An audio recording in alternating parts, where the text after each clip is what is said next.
Oke, selamat sore semuanya. Kita lanjutin ya. Kita hari ini masuk di pertemuan 5 ya. Nah, untuk di modul praktikum itu yang bab 3 ya. Babnya bab 3.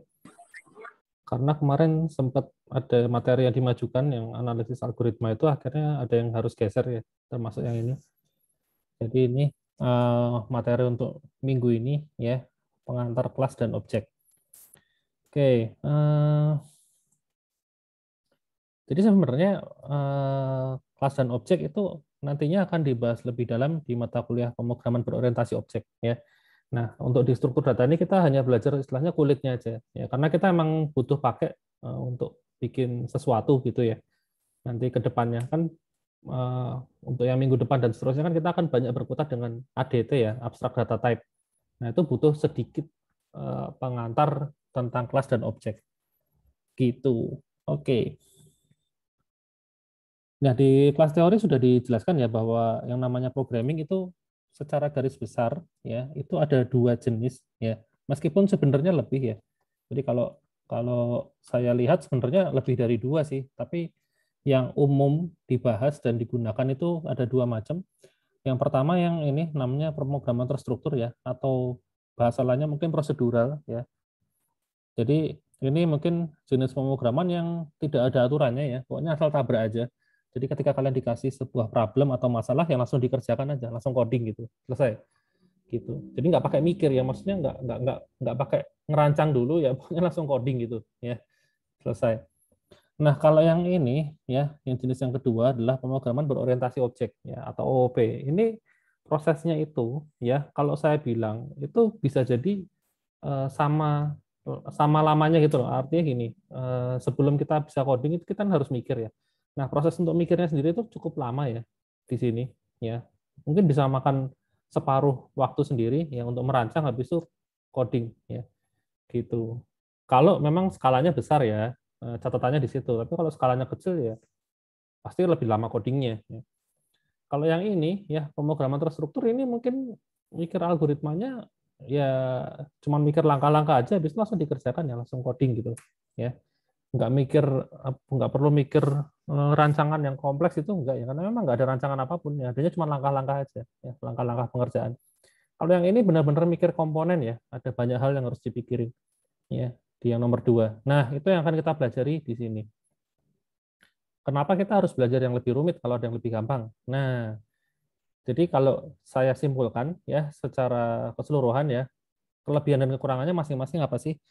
Nah, kalau untuk bikin program yang simpel, yang sederhana, itu yang ini lebih menguntungkan ya. Yang prosedural atau yang terstruktur itu lebih menguntungkan kalau kita hanya bikin program yang sederhana. Sederhana tuh gimana ya? Sederhana tuh ya susah juga sih ya. Itu sangat-sangat subjektif ya.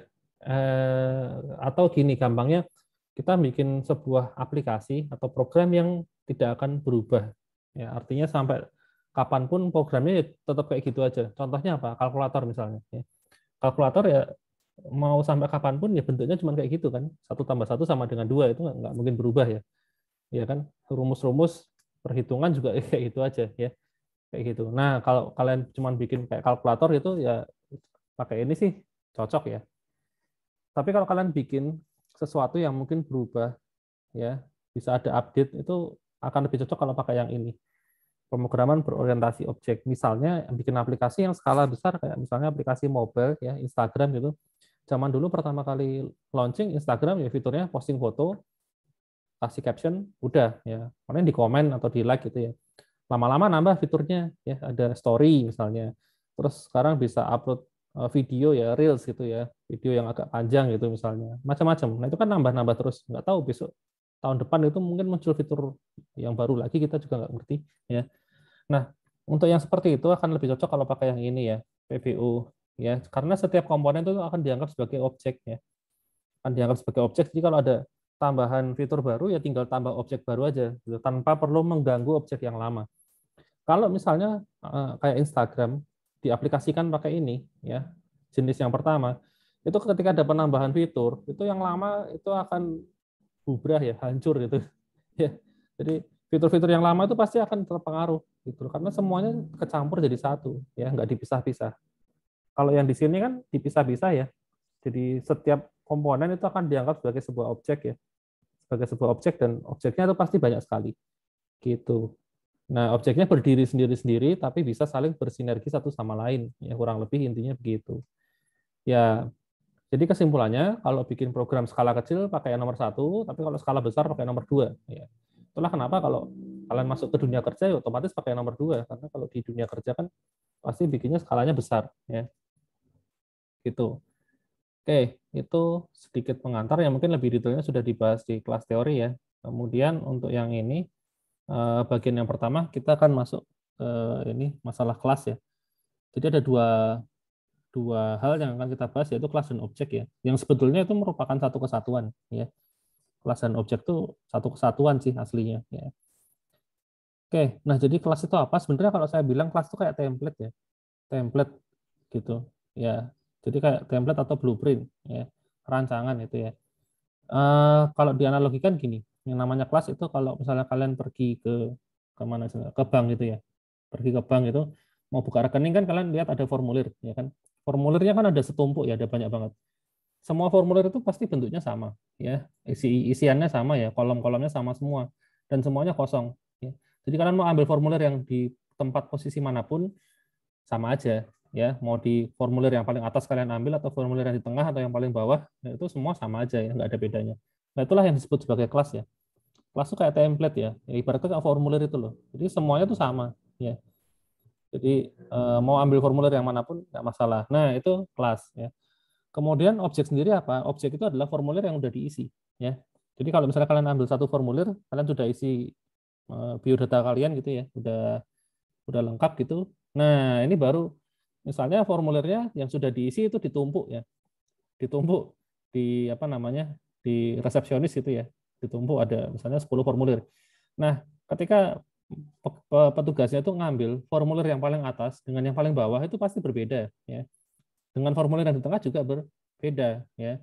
Efeknya beda gitu loh. Kalau formulir yang atas mungkin itu tempatnya si A ya, formulir yang bawah itu tempat kalian, formulir yang tengah tempatnya si B kan beda-beda ya.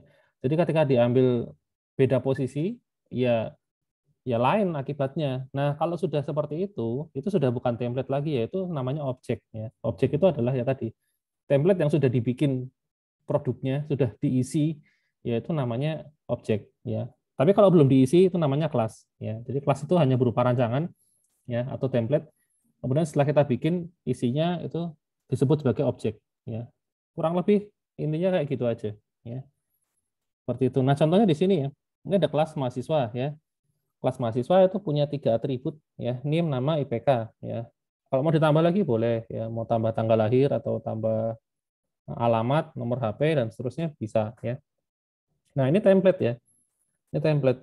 NIM itu defaultnya kosong, nama kosong, IPK 0, itu masih template. Nah, setelah dibikin objek, nah kayak gini misalnya, NIM-nya dikasih ya, NIM-nya 1. Terus bikin lagi mahasiswa yang baru ya, mungkin langsung saya demokan aja kali ya, biar lebih kelihatan. Oh, ini yang kemarin. Oke,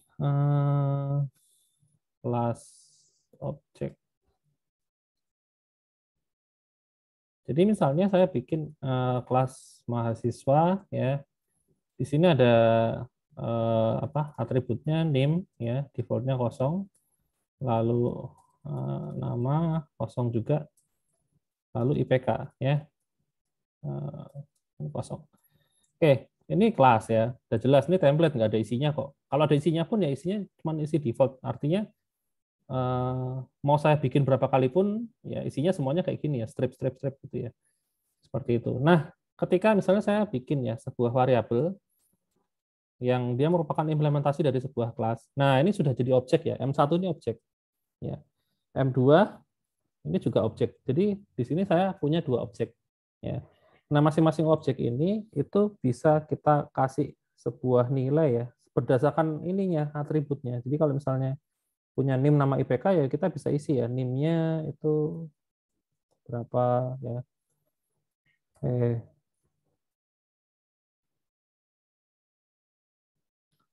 Nah, kayak gini ya, pakai titik ya pemisahnya ya. Jadi nama objeknya apa, dikasih titik, lalu atributnya apa ya. Misalnya gini. Lalu saya copy, saya ganti M2 ya. Ini M2, M2.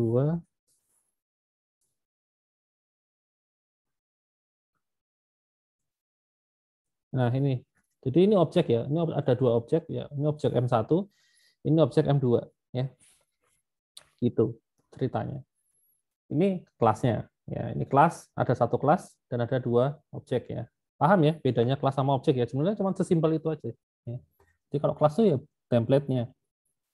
Sedangkan objek ini adalah kelas yang sudah dibikin implementasinya ya, seperti ini. Gitu. Kemudian oke, yang namanya kelas itu bisa punya dua hal ya, atribut sama apa namanya? Metode ya atau function. Kalau cuma punya atribut doang kayak gini misalnya, ya kita nggak usah bikin kelas, kita pakai dictionary aja bisa ya. Misalnya saya bikin ini ada M3 ya. M3 tipenya dictionary kan gini kan juga bisa ya. Tinggal saya kasih misalnya key-nya name ya. Name, aduh, apa nih? Tidak sengaja keran. Misalnya gini ya, name, nama ya. Kan bisa juga kan kayak gini kan. Nah, misalnya kayak gini ya. Ini kan fungsinya sama ya antara kelas mahasiswa ya, objek mahasiswa sama dictionary ya. Ini fungsinya sama kan, sama-sama bisa dipakai buat nyimpen data, name, nama, IPK. Ini juga sama, name, nama, IPK itu.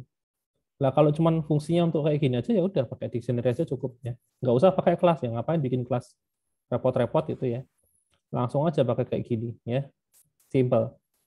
Nah, masalahnya kelas itu fungsinya nggak hanya sebatas itu doang ya. Yang namanya kelas itu bisa punya metode ya atau function di dalamnya ya. Jadi misalnya saya punya ini info gitu ya, metode info. Nah, fungsi di dalam kelas itu harus ada parameter namanya self ya. Ini wajib ada ya. Jadi kalau function kan umumnya kan bisa tanpa parameter ya. Tapi kalau di dalam sebuah kelas itu harus ada function self. Self ini dipakai untuk mengakses atribut yang ada di sini ya. Jadi misalnya saya kalau misalnya panggil metode info itu dia akan nyetak semua info dari mahasiswa ini misalnya ya. Berarti saya ngeprint self dot name, self dot apa nama, self dot IPK. Nah kayak gini. Seperti itu ya. Jadi kalau misalnya ya saya mau ngeprint ya saya nggak usah repot-repot di sini misalnya saya ngeprint M1 ya. Biasanya nggak usah repot-repot ngeprint M1 titik name gitu nggak usah ya langsung aja M1 info ya gini. Demikian juga dengan yang M2 ya. Ya langsung panggil aja metode info ya. Nanti langsung keluar hasilnya. Nah ini seperti itu. Kok ada nan ini apa ya? Nan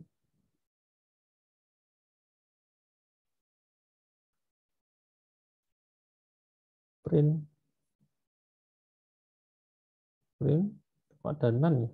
Nan dari mana ini? Ini nama IPK. Hmm,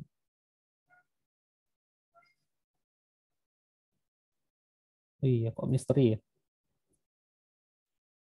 Kok bisa ada ini ya? Ini nan sebentar kalau ininya saya kasih n-nya kosong. Oh loh, dulu kalau nggak pakai IPK, loh kok masih ada?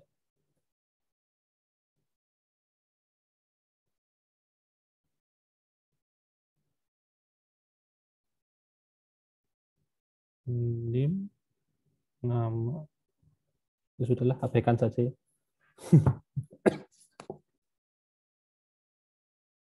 Abaikan saja dulu ya. Nggak tahu kenapa ya. Bahkan kemarin nggak ada kayak gituan. Kayak ketambahan variabel misterius ya. Oh ini sorry sorry. Ini nggak usah pakai print. Nah, astaga, ini manggilnya tuh nggak usah pakai print. Nah, ini loh salahnya di sini. Langsung info aja. Kan di info kan sudah ngeprint ya. Maka di sini nggak usah ngeprint. Nah, kecuali kalau mau pakai print di sini, ini bukan print, tapi ini return ya. Nah, kayak gini. Iya, iya, iya. Salahnya di situ. Di sini sudah ngeprint, sini saya panggilnya ngeprint lagi. Oke, ketemu sudah. Nah, ini pasti nggak ada. Sip. Nah, ini ya outputnya ya. Gitu. Jadi kita nggak usah ngetik print bla bla bla, nggak usah ya, langsung info gitu ya.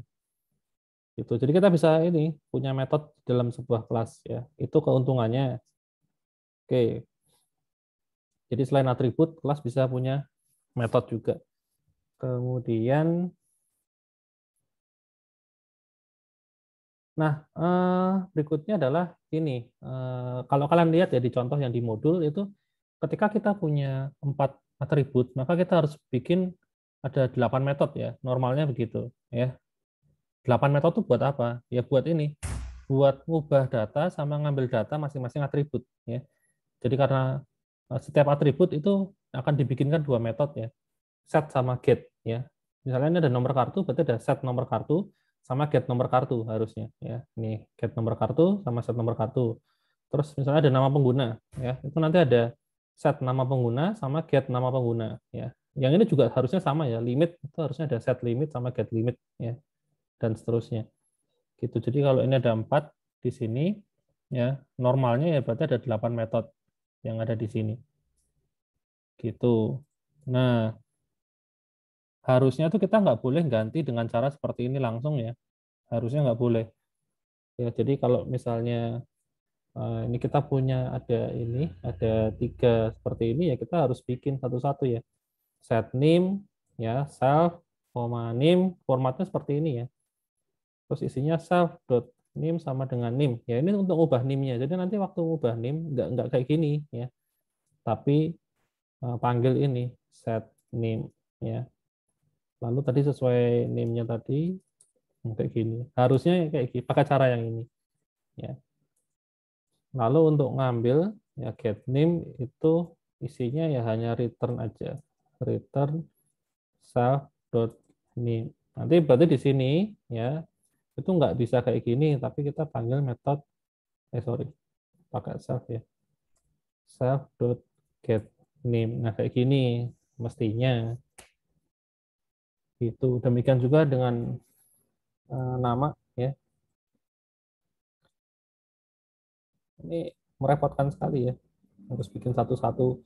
Kalau kalian pakai IDE ya, IDE ya, IDE gitu, itu bisa di generate otomatis ya, bisa di generate otomatis. Ini namanya setter sama getter ya, itu bisa di generate secara otomatis, nggak usah ngetik manual kayak gini. Tapi kalau ini yang pakai VS Code, saya cek nggak ada sih fiturnya ya, kecuali mau ditambahin plugin mungkin ada ya pluginnya ya, tapi saya males nambahin plugin macam-macam.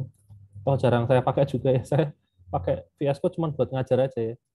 Tapi kalau buat ngerjain yang beneran, kayaknya saya nggak pernah pakai ini. Ya, ya karena enakan langsung pakai IDE. Ya. Misalnya kalau mau Android ya pakai Android Studio gitu ya. Di VS Code ini kalau mau bikin Android bisa ya. Mau bikin program Android bisa, tinggal diinstal aja pluginnya. Ya.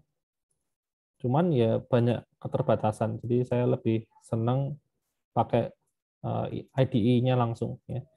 Kalau Python itu IDE-nya kalian bisa pakai apa namanya?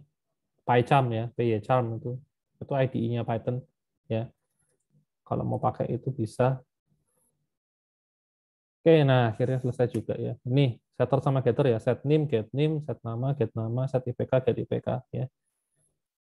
Oke, kenapa sih kita harus pakai ini? Apa? Setter sama getter,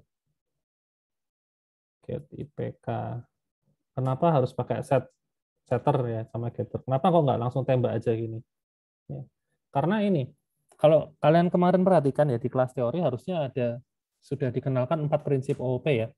Ada abstraksi, enkapsulasi, inheritance sama polimorfisme. Bener kan? Kalau masih ingat ya. Nah, ada itu. Nah, sebenarnya ini setter sama getter itu merupakan penerapan dari prinsip enkapsulasi. Ya, tujuannya untuk keamanan. Amannya di mana? Nah, ini saya tunjukin. Misalnya nih, ini ada name, nama, IPK gitu kan ya. Nah, ini IPK itu apa namanya? Kan range-nya antara 0 sampai 4 gitu ya. Nanti kalau saya kasih minus 10 gitu gimana? Minus 10 lalu saya print. Nah, keluar IPK-nya minus 10 gitu kan aneh ya. Nah, ini kan jadi kacau kan datanya kan. Kalian kalau misalnya apa namanya? eh, ngecek rekening kalian ya, tiba-tiba minus 100 juta itu kan pasti shock ya. Kok rekening kok bisa minus tuh ceritanya gimana gitu kan. Nggak mungkin kan harusnya. Nah, ya sama ini PK juga harusnya nggak mungkin minus gitu loh. Nah, terus cara nyegahnya gimana? Nah, itu dia. Kalau pakai cara kayak gini, ya langsung ditembak ke sini, ya nggak mungkin bisa dicegah, ya. Makanya harus pakai yang ini, ya. Pakai set IPK, ya, minus 10, misalnya. Nah, kalau pakai metode, ya, ngesetnya pakai metode, kan di sini kita bisa cek ya. Kalau misalnya IPK itu di antara 0 atau ya IPK ini lebih besar sama dengan atau IPK kurang dari sama dengan 4 ya, maka baru di set. Nah, kayak gini bisa dilakukan pengecekan seperti ini. Jadi kalau misalnya saya ngeset IPK-nya minus 10, lalu saya print, ya hasilnya 0, ya bukan minus 10. Jadi minus 10-nya nggak akan disimpan. Gitu. Nah, itu enkapsulasi itu kayak gitu ya, melindungi data ya, supaya nggak bisa digonta-ganti sembarangan seperti ini ya. Gitu. Minus minus 10, nah ini gagal, nggak bisa disimpan. Nah, terus kalau misalnya ngeceknya di sini aja gimana, Pak? Ya bisa aja ya, misalnya di sini ya ada inputan gitu ya. Inputannya di sini, IPK misalnya minus 10. Nah, ini kan di set IPK misalnya gitu ya. Lalu di sini dicek gitu misalnya sebelum inputin kita cek ya. Kalau IPK ini sama kayak tadi ya. IPK di atas 0 dan IPK di bawah 4 ya, maka kita baru simpan. Jadi pengecekannya dilakukan di luar kelas ya di sini. Kalau kayak gini gimana? Ya bisa aja, tapi ini hasilnya juga benar ya. 0 IPK-nya, nggak ada yang masuk kan. Cuman kalau kayak gini, itu kita menyalahi salah satu prinsip software engineering ya. Jadi apa namanya? eh, Prinsip software engineering itu ada dua ya, loosely couple sama high cohesion ya. Jadi IPK itu kan sebenarnya urusannya mahasiswa ya, urusannya mahasiswa. Ini kan di luar kelas mahasiswa, di luar kelas mahasiswa kok ngurusin IPK. Nah, itu menyalahi prinsip loosely couple ya. Gitu. Jadi nggak boleh saling bergantung dengan modul yang lain ya. Kalau itu memang punya kalian, ya, ibaratnya kalian kalau makan selalu disuapin ya, ngerepotin orang kan, gitu ya. Terus mau ngapa-ngapa selalu minta tolong orang lain ya. Nah, itu loosely couple. Jadi bergantung ke orang lain ya. Nah, ini prinsipnya salah ya. Jadi kalau bisa segala sesuatu yang berhubungan dengan atribut dari mahasiswa ya yang ngurusin mahasiswa itu sendiri di sini ya. Jadi ini caranya, meskipun cara ini bisa dipakai tapi nggak direkomendasikan ya. Gitu. Jadi tetap pakai cara yang ini tadi ya. Pakai setter sama getter ini ya. Gitu. Nah, itulah hal yang tidak bisa dilakukan kalau kalian pakai bahasa prosedural ya. Itu kan nggak bisa menerapkan prinsip closely couple itu ya.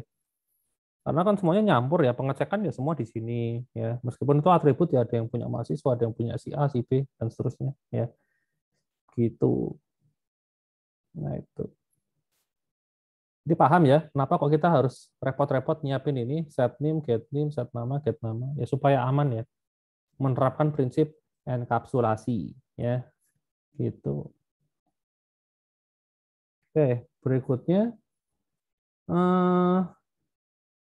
sampai sini ada yang mau ditanya dulu nggak ya? Ada yang mau ditanya dulu mungkin? Belum, Pak. Masih aman, Pak. Masih aman. Oke, siap. Eh, kita lanjut kalau gitu. Nah, berikutnya ngomongin soal ini, konstruktor ya. Jadi kan kalau kita bikin objek mahasiswa nih ya, sekali bikin objek itu kita makan berapa nih? 4 baris ya. 4 baris. Ini juga sama, makan 4 baris sih sama yang ini ya. Ini 4 baris, ya kan? Setiap kali bikin. Sekarang bayangin, kalau misalnya di sini saya punya atribut, ada 10 atribut. Ya. Berarti setiap kalian bikin objek mahasiswa, saya butuh berapa baris? Ada 10 atribut. Berapa? 10 atribut. Jadi misalnya ada NIM, nama, IPK, tanggal lahir, tempat lahir, alamat, nomor HP, email, dan seterusnya. Ya, ada sampai ada 10 gitu. Nah, ini saya butuh berapa baris untuk setiap kali bikin objek mahasiswa? Berapa baris? Nggak ada yang bisa jawab? Serius?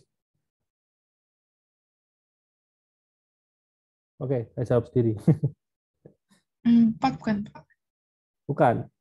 10. Ini ada 10 atribut. Ini kan Oh, 3 sekarang. oh ya. Kalau misalnya jadi ada 10 gitu. Saya tambahin misalnya ada alamat, terus ada nomor HP, ya misalnya, terus ada email, ya, dan seterusnya. Sampai ada 10. Nah, berarti otomatis di sini saya butuh makan 10 baris plus 1 ya, jadi 11. Kan kalau ini kan tadi saya punya 3 atribut, maka saya makan 4 baris. Ya. Kalau saya punya 10 atribut, maka saya akan menghabiskan 11 baris ya, untuk satu apa namanya objek. Ya. Itu satu objek. Kalau objeknya kalian punya 100 ya, berarti 100 dikalikan 11 ya, berarti 1100 baris ya, hanya untuk bikin 100 objek. Nah, itu kan pemborosan ya. Nah, itulah kenapa ada yang namanya konstruktor ya.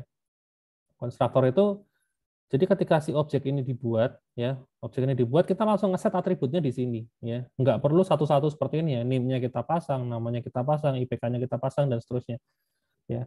Nggak perlu lagi seperti ini ya. Ini kita pindahkan ke situ ya. Ini saya pindahin ke sini ya, ini saya pindahin ke sini ya, ini juga saya pindah ke sini ya. Saya hapus. Nah, ini juga sama.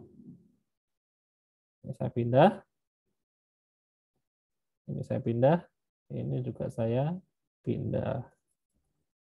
Oke, nah jadi sekarang kalau saya mau bikin satu objek, itu saya hanya butuh satu baris aja, ya selesai. Tidak boros tidak boros source code ya. Jadi ya, satu objek satu baris, ya fair lah. Gitu. Jadi gitu. Nah inilah yang disebut sebagai konstruktor ya. Dipindah ke sini. Tapi apakah kayak gini langsung bisa dijalankan? Jawabannya nggak bisa. Ya, ini saya hapus aja yang ini. Nah, kalau kalian cuma bikin kayak gini, saya run, ya error ya. Wah, error. Ya, nggak bisa. Kalian harus siapin yang namanya konstruktor supaya kelas mahasiswa itu bisa menerima parameter ketika diinstansiasi. Ini namanya proses instansiasi ya. Proses pembuatan objek itu namanya instansiasi. Ya, ini. M1 sama dengan, terus ini nama kelasnya, itu kan proses pembuatan objek. Ya. Disebut sebagai instansiasi. Oke, jadi proses instansiasi itu akan melibatkan konstruktor ya, supaya si kelas mahasiswa itu bisa nerima ini, ya, nerima parameter di sini. Caranya pakai namanya init ya, init. Nah ini init seperti ini ya. Lalu kan di sini kan ada menerima argumen ya, argumennya sesuai dengan yang dikirimkan di sini. Di sini kan ngirimin name, nama, sama IPK ya sudah, saya bikin sama ya. Di sini nerima name, nama, koma, IPK. Lalu terus isinya apa? Nah isinya ya tinggal ini self titik set name ya sesuai name-nya. Terus ini self titik set nama sesuai namanya ya. Set IPK sesuai IPK-nya. Ya udah kayak gini aja ya. Jadi ketika saya jalankan, nah baru bisa ya keluar hasilnya seperti itu. Ini namanya konstruktor ya. Ini tujuannya supaya bisa naruh atributnya di sini ya ketika instansiasi supaya lebih hemat space ya, meskipun sebenarnya kalau pakai cara yang tadi ya nggak salah juga sih, cuma kan boros ya barisnya jadi panjang sekali ya. Tapi kalau pakai ini kan misalnya kalian punya 100 objek ya kalian hanya butuh 100 baris ya. Bayangin kalau yang tadi ya 100 objek kalian butuh 1100 baris ya kan, itu bengkaknya 10 kali lipat ya, pemborosan itu loh. Seperti itu ya. Nah itu konstruktor intinya cuma itu aja sih ya. Jadi misalnya punya 4 atribut di sini ya pasang aja di sini 1, 2, 3, 4 ya. Lalu tinggal ini di set ke masing-masing ya. Boleh pakai yang ini atau boleh pakai setter kayak saya juga nggak apa-apa. Tapi lebih direkomendasikan pakai yang ini ya supaya ini ya validasinya kan udah jalan kalau pakai ini kan. Contohnya masukin IPK ya di konstruktor ini kalau saya masukin IPK-nya -10 maka akan ke filter di sini ya karena saya pakainya ini set IPK. Kalau pakai cara yang ini ya seperti ini misalnya, nah IPK-nya dimasukin -10 ya tetap lolos ya. Tetap akan kesimpan -10. Kecuali di sini dibikin itu pengecekan lagi tapi kan boros ya ngapain ngecek 2 kali, mending kita pakai fungsi yang sudah ada ya. Gitu. Itu cara kerja dari konstruktor ya. Ini hasilnya. Oke. Sampai konstruktor ada yang mau ditanyakan sebelum saya masuk ke ini guided-nya? Masih bisa nangkap ya? Masih aman, Pak. Masih bisa. Aman, mantap. Gampang lah. Oke, ya sudah. Sekarang saya bahas soal guided-nya ini ya. Pertama-tama lingkaran. Oke, kasusnya adalah buat kelas lingkaran yang menggambarkan bentuk benda 2 dimensi berupa lingkaran. Oh ya, atribut lingkaran adalah jari-jari, memiliki metode hitung luas sama hitung keliling. Oke, ya. Oh, cuman buat hitung luas sama keliling. Ya sudah. Saya bikin di file terpisah ya, kelas lingkaran. Seperti ini, atributnya tadi hanya 1, yaitu jari-jari. Ya. Oh iya, untuk penamaan atribut, ya seperti ini, itu nggak harus pakai underscore ya. Kalian mau langsung namanya gini juga nggak masalah sebenarnya. Ya. Mungkin ada yang bertanya-tanya, apakah atribut itu harus pakai underscore? Karena lihat di modul juga pakai kan. Ya ini pakai ya, ini juga pakai, ini semua pakai, ya kan? Ini pakai juga. Nah, apakah harus pakai? Jawabannya enggak ya, enggak harus pakai. Hanya untuk ini aja sih, apa namanya, membedakan. Misalnya kayak di sini nih, ada fungsi setNim, ya. Di sini kan ada variabel lokal namanya nim, ya. Nah kalau misalnya ini nggak pakai, ya saya hapus. Nah ini dihapus juga kan jadi ada 2 nim ya. Jadi susah bedainnya kalau dilihat sekilas gitu loh, ya kan. Susah bedainnya. Tapi kalau dikasih kayak gini kelihatan, oh yang pakai underscore ini nim punya yang di sini, ya, yang di sini, sorry, yang ada di sini. Gitu. Tapi pada prinsipnya sebetulnya nggak harus pakai underscore, nggak apa-apa ya. Gitu. Jadi langsung kayak gini juga boleh aja sebenarnya ya. Kayak gini juga boleh. Ya. Ya tadi tapi cuman hanya untuk membedakan aja mana yang variabel yang punyanya si kelas itu, mana yang lokal ya. Kalau yang milik kelas itu dikasih underscore. Itu memang style udah dari zaman dulu sih, dari bahasa C++ ya. Di C++ itu kalau bikin atribut selalu dikasih underscore ya supaya gampang bedainnya. Karena gini, ya kalau di sana memang ada masalah ya. Jadi kalau misalnya saya bikin di C++ itu nggak ada yang namanya self kayak gini ya. Jadi kalau bikin fungsi setNim ya parameternya cuma nim. Nah sekarang bayangin kalau ini nggak saya kasih underscore ya. Nah terus saya bikin ini. Saya bikinnya kan berarti gini, nim sama dengan nim. Nah ini nim yang mana, ini nim yang mana kan bingung jadinya kan. Pasti dua-duanya akan mengacu ke yang sini ya, nimnya. Nggak bisa ngacu ke nim yang sini. Cara manggil nim yang ini gimana? Nggak bisa. Karena kalau ngetik nim otomatis yang paling dekat yang ini. Gitu. Ceritanya gitu. Ya sejarahnya. Kenapa kok harus pakai underscore di bahasa C++? Tapi kalau di Python sebenarnya nggak perlu ya. Karena apa? Karena di sini sudah ada variabel self ya. Jadi kalau ngambil nim-nya ini, ya misalnya nim-nya ini saya ambil ya dari atribut self ini, ya pasti ini nim-nya ini adalah nim yang ada di atas kan kayak gitu ya. Nggak mungkin ini nim-nya nim yang ini kan nggak mungkin ya. Gitu. Jadi di Python sebenarnya nggak terlalu berguna ya underscore ya. Gitu. Tapi ya sudahlah ngikutin tradisi aja kok sebenarnya. Jadi saya tetap kasih ya. Gitu. Ya cuma cerita sejarah aja ya. Mungkin ada yang nanya kenapa harus pakai ini? Ya itulah sejarahnya. Oke, lanjut lagi. Ini oke, pertama bikin konstruktor ya, konstruktor sama kayak tadi ya. Karena di sini hanya ada 1 atribut yaitu jari-jari, ya sudah, saya cuma ngeset aja jari-jari sama dengan jari-jari. Oke. Terus ada dua atribut tadi, hitung luas ya. Ini langsung return. Nah, di sini sebaiknya kita pakai yang namanya pi ya. Dapatnya dari sini, math. Kenapa aku nggak langsung pakai angka 3,14 saja kayak zaman kalian sekolah gitu kan? Kalau kalian sekolah kan kalian pakainya ini ya 3,14 ya dikalikan luas itu berarti jari-jari kuadrat ya. Oke, jari-jari pangkat 2. Nah, kayak gini kan. 3,14 kalikan jari-jari ya. Kenapa aku nggak pakai cara seperti ini? Ya sebenarnya ya nggak apa-apa sih, cuman kurang akurat aja. Jadi yang namanya pi ya, yang namanya pi itu kan sebenarnya nggak angkanya kan nggak hanya sekedar 3,14 ya. Nggak cuman 3,14 tapi panjang loh. Dan itu nggak ada endingnya. Jadi variabel pi itu eh, nggak ada endingnya ya. Nilai pi itu berapa sih? Nah ini kalau mau diterusin ke belakang masih bisa ya. Gitu. Pi digit misalnya. Nah ini ya. Jadi nilai pi itu nggak ada nggak ada endingnya. Ini panjang banget nih. Siapa yang bisa ngapalin ya? Ini kita buka. Nilai pi yang tepat itu 3,14159265 sepanjang banget ya. Gitu. Jadi pi itu sebenarnya panjang ya. Tapi supaya dulu waktu zaman kalian sekolah supaya gampang ambil 2 digit doang ya. Ambil 2 digit ya, supaya gampang. Tapi aslinya nggak sesimpel itu ya.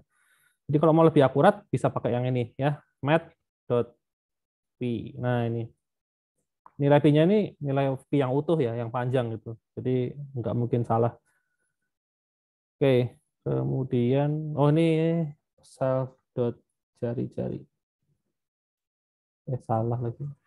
Nah, angkat 2. Kemudian untuk hitung keliling ya, itu juga sama. Tapi kalau keliling itu kan pi-nya dikalikan diameter ya. Nah, diameter sendiri adalah 2 kalikan jari-jari kan. Ya kayak gini aja. 2 kali jari-jari itu diameter ya, kali pi ketemu keliling. Apalagi ya? Oh sudah itu doang. Oke, kalau sudah sekarang kita coba pakai ya. Saya pakai di sini aja. Ini saya hapus semua ya. Saya import from file lingkaran ya. Saya import kelas lingkaran ya. Kenapa kok nggak langsung import aja ya? Ya supaya saya bisa langsung manggil ini ya. Nah, supaya saya bisa langsung manggil seperti ini ya. Misalnya jari-jarinya 7. Jadi pakai from lingkaran, import lingkaran. Kalau saya cuma panggil ini, import lingkaran L-nya kecil ya. Ini kan nama filenya. Berarti saya di sini harus panggil lingkaran juga yang L kecil itu. Nah, kayak gini. Jadi ini nanti kan panjang ya. Jadi panjang kayak gini daripada panjang gitu mending saya importnya aja yang agak dipanjangin gitu ya, seperti ini. Oke, nah kalau sudah saya bisa ngeprint ya. Saya pengen tahu luasnya berapa sih? L hitung luas ya. Luas. Lalu saya print juga keliling ya.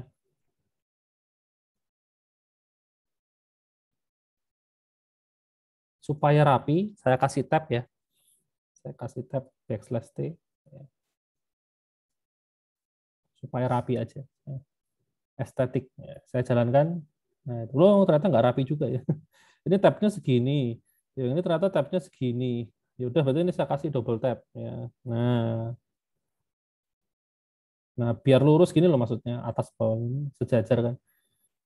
Oke, tapi jadi jelek ya. Ya, biarin lah ya. Nah, ini hasilnya ya.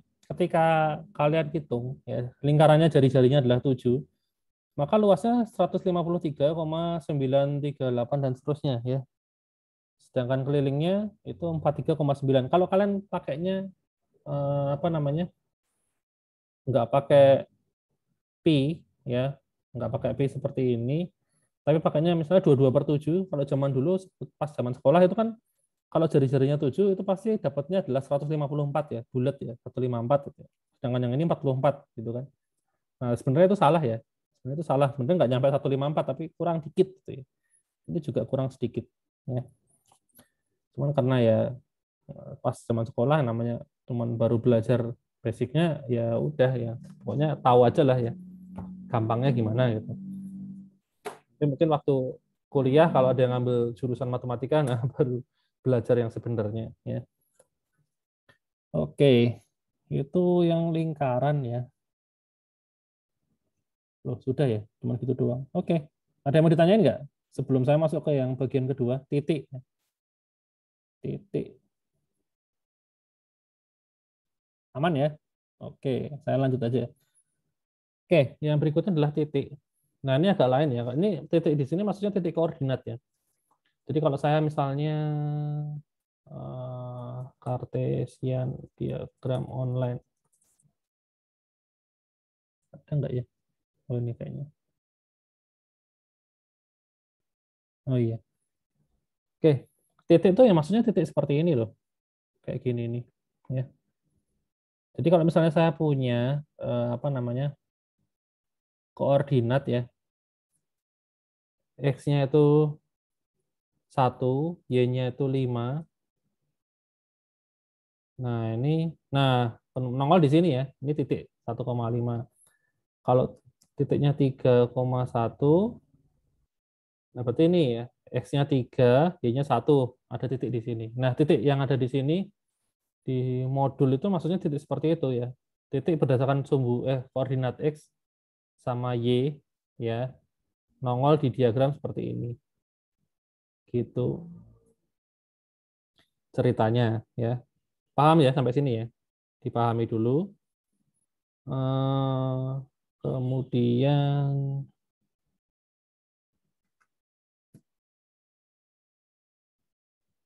ya cuman itu aja ya, titik ya. Berarti atributnya ada 2 ya. Langsung saya bikin aja. Langsung saya bikin eh, kelas titik ya. Kelas titik. Kemudian atributnya ada 2, x itu 0 defaultnya, y juga sama 0 juga ya. Saya simpan defaultnya titik.py seperti ini. Lalu ngapain ya ini ya?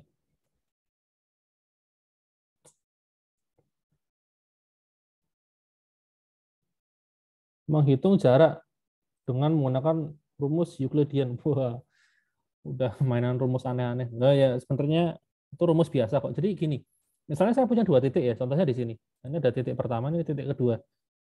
Berapa sih jarak dari sini ke sini? Ya, dari sini ke sini tuh jaraknya berapa sih? Ada yang tahu nggak? Berapa jaraknya? Kalau misalnya garisnya lurus ya, ini kan garisnya diagonal kan susah ya. Kalau garisnya lurus saja gampang. Misalnya ini 1,1 ya.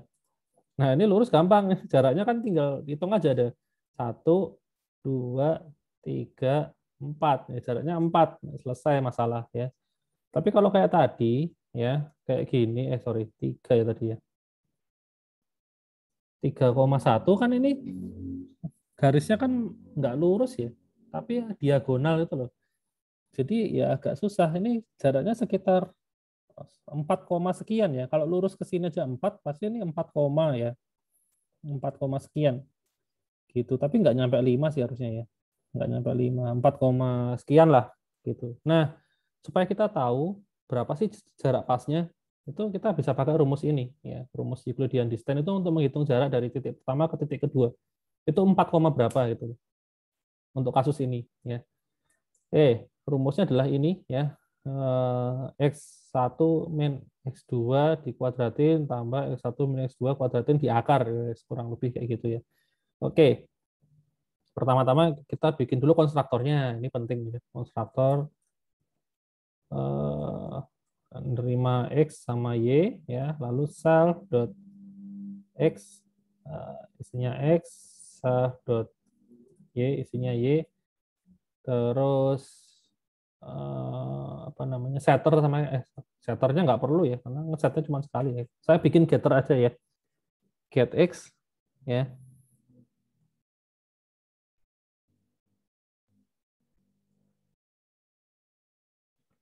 sama get Y ya.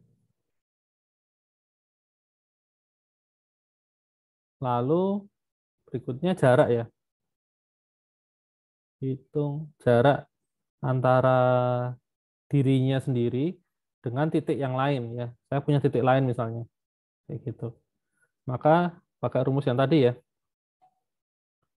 Tadi rumusnya tuh akar ya, akar. Berarti saya harus pakai ini nih, SQRT ya. Akar ya, akar dari eh, self.get x dikurangi titik dot get x ya, dikuadratkan, berarti saya pangkat 2. Aduh, ditambah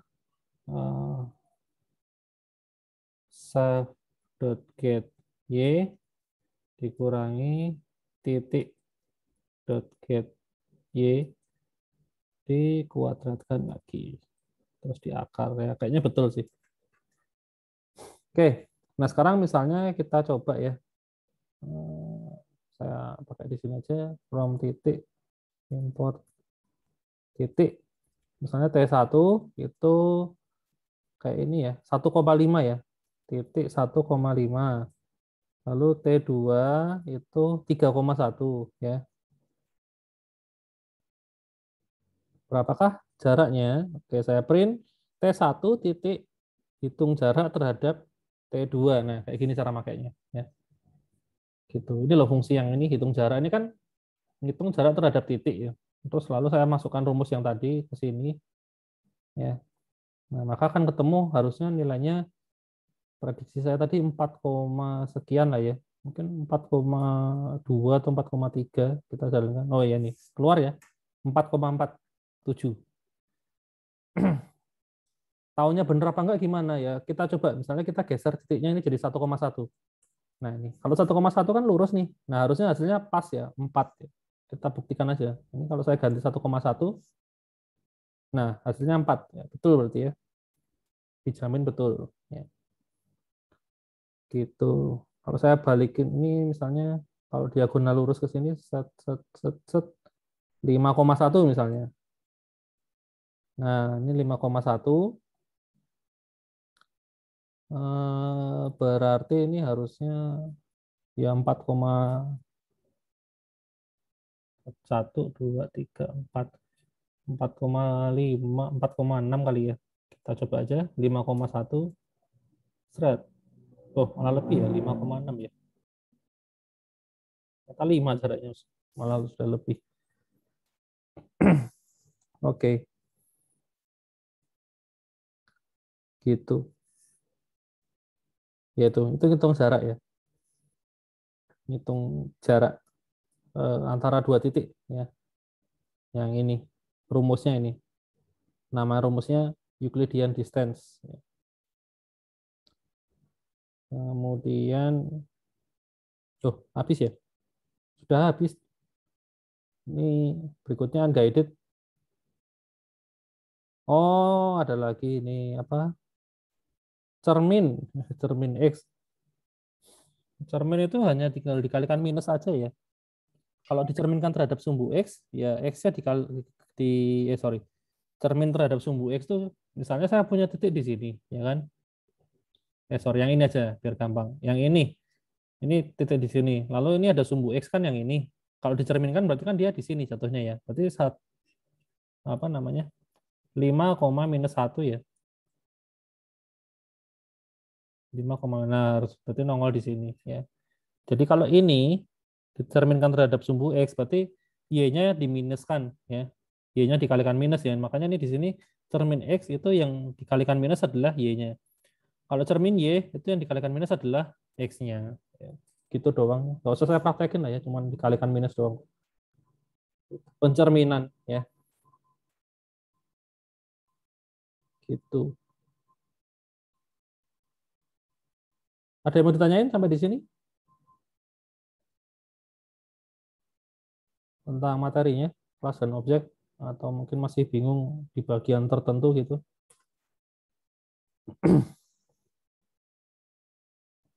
Oh ya, untuk guided-nya kalian minggu ini sudah mulai ngerjakan ya? Kok guided? Unguided-nya ini loh. Ini sudah mulai dikerjakan karena sudah mulai diambil penilaian untuk laporan praktikum ya. Mulai pertemuan 5 kan? 5 dan sampai 14 ya. Total ada 10 kali ya. Mulai dari ini. Jadi nanti kalian kerjakan ini, terus kalian selain ngerjakan unguided, kalian juga harus nulis itu teorinya yang kalian dapat ya, materi yang kalian dapat di pertemuan ini apa aja. Sebentar, udah diupload belum ya? Apa namanya? Template-nya. Saya cek dulu.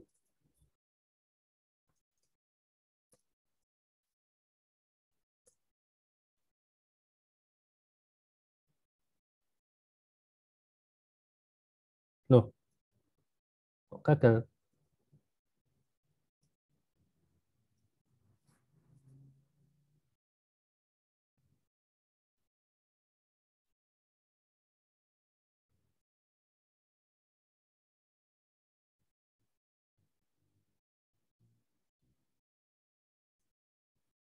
Hmm,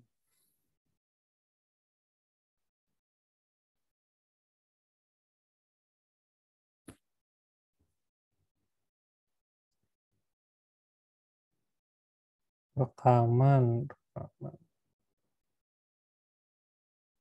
Kayaknya belum ada ya. Iya, oke. Mungkin saya tunjukin dari yang kelas saya yang lama aja ya. Kurang lebih sama sih. Bentar, kok lama sih ini. Template, nah ini template praktikum.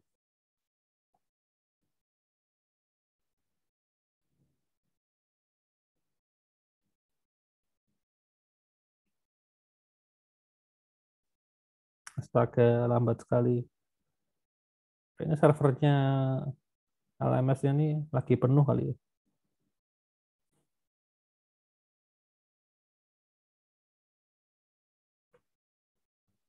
Nah ini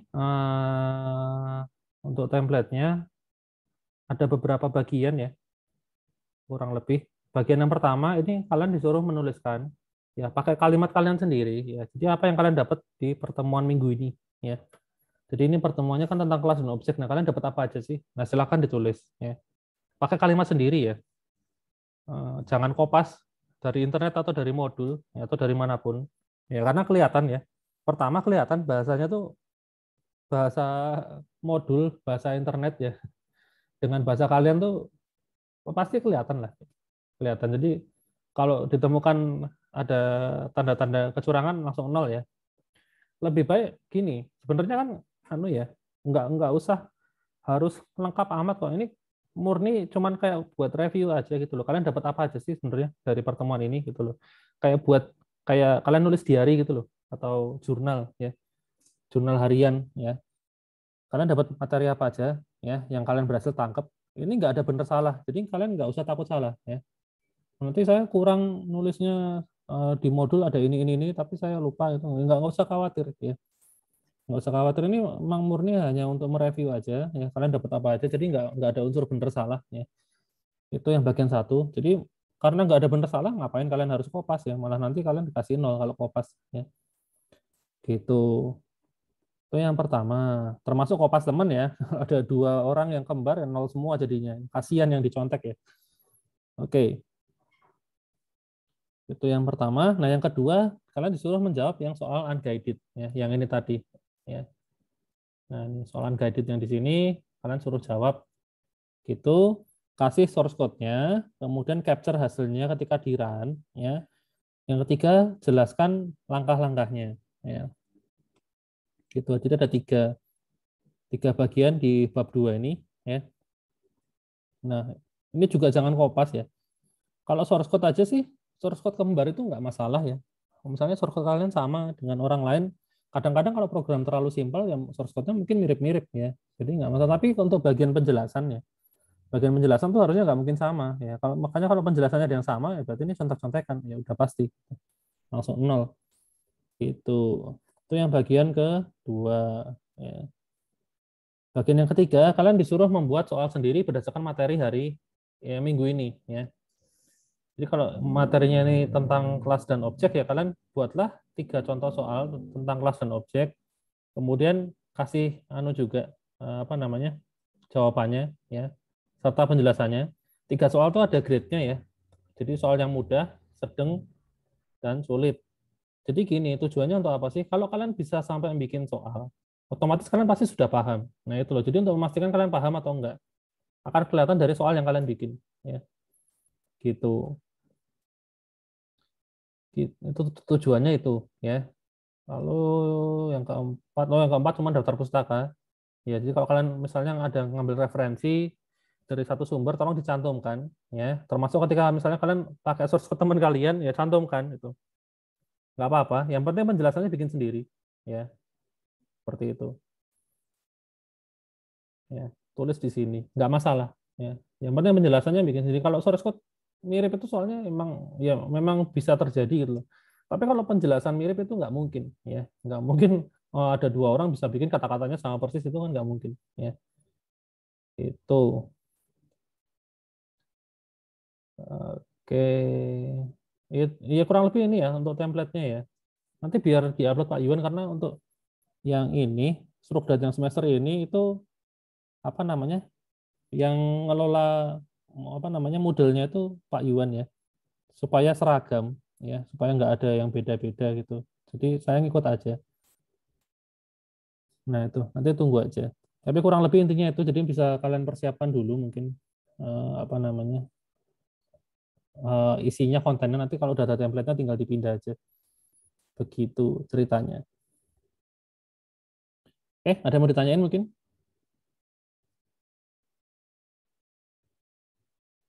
Misi Pak mau bertanya. Hmm? Untuk tadi kan yang membuat soal kan ada 3. Membuat Itu soal. harus mudah, sedang, sulit atau bisa mudah mudah mudah gitu atau sedang sedang sedang itu bisa nggak Pak? Kalau bisa sih dibikin ini ada tingkatannya ya at least meskipun hanya sedikit at least jangan sama lah levelnya jadi karena kalau kalau misalnya tingkatannya sama kalian cuma tinggal ganti angkanya aja misalnya soal yang pertama hitung 1+1 terus yang berikutnya hitung 2+2 itu kan sebenarnya sama aja kan gitu. Kalau yang kompleks sih misalnya soal pertama 1+1 soal berikutnya 1+2+3+4+5 nah itu kan beda kalau kayak gitu ya. Jadi tetap harus ada tingkatannya ya supaya soalnya nggak hanya sekedar ganti angka atau ganti nama ya tapi memang soalnya berbeda gitu. Oke Pak, terima kasih. Oke.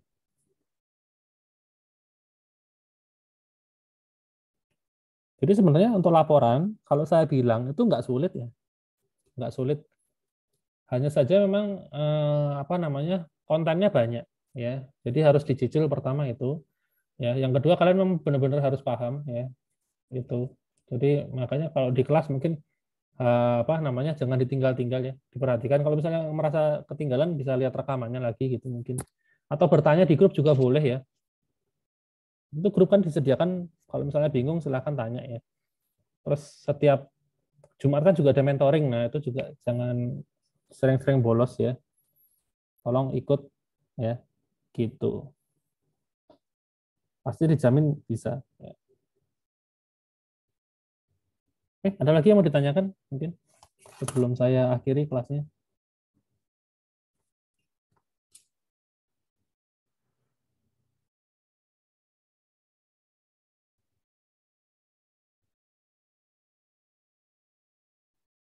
Nggak ada ya kayaknya ya. Ya sudah kalau gitu kelas kita cukup sampai di sini aja mungkin ya. Sampai ketemu lagi minggu depan ya. Oke, thank you semuanya.